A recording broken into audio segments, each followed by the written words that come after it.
Hello, ఈరోజు మనం రవ్వ లడ్డు చేసుకున్నాము. దానికోసమని నేను కేజీ బొంబాయి రవ్వ, అదే సుజీ రవ్వ అంటారు కదా, అది తీసుకున్నాను. అది కళాయిలో వేసేసుకొని సరిపడా నెయ్యి వేసి వేయించుకున్నాను అనమాట.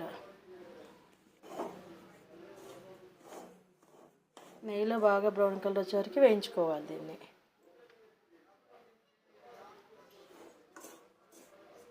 ఇప్పుడు వేసిందే కాదు, మళ్ళీ వేస్తూ కలుపుతూ ఉంటాను నెయ్యి.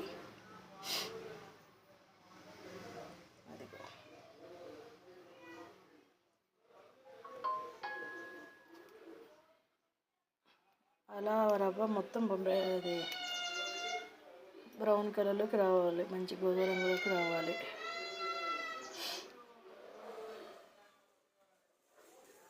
అలా వేగిన రవ్వను బేషన్ వేసి పక్క తీసుకుని ఇప్పుడు కొద్దిగా పల్లీలు అదే కలర్లో వేసుకున్నాను.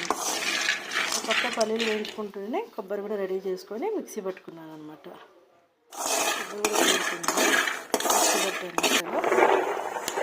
వేసిన పల్లీలను చాటలో వేసి మంచిగా పొట్టు వలిచాను.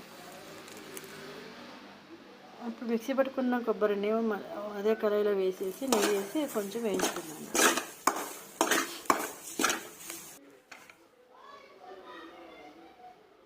చూసారా ఏ కలర్లో వేగిందో.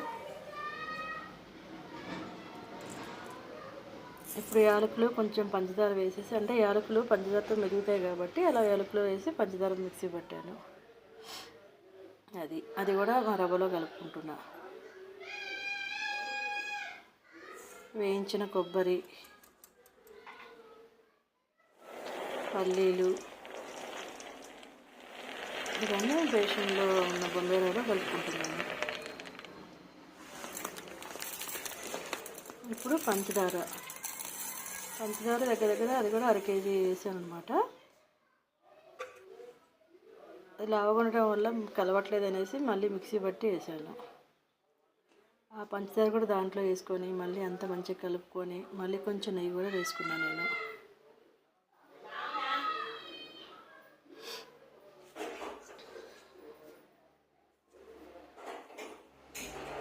పల్లీలు రవ్వ అన్నీ మంచిగా కలిసేలా ఉన్నాయన్నమాట.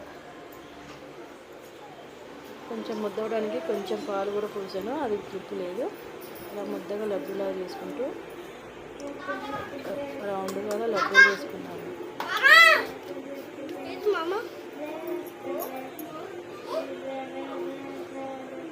చూసారా రవ్వ లడ్డు రెడీ అయింది. అలా అన్నీ చుట్టుకొని ఇలా పక్క పెట్టుకున్నాను. ఒకటి 2 76 లడ్డూలు వేయండి లెక్క పెట్టిన అలా.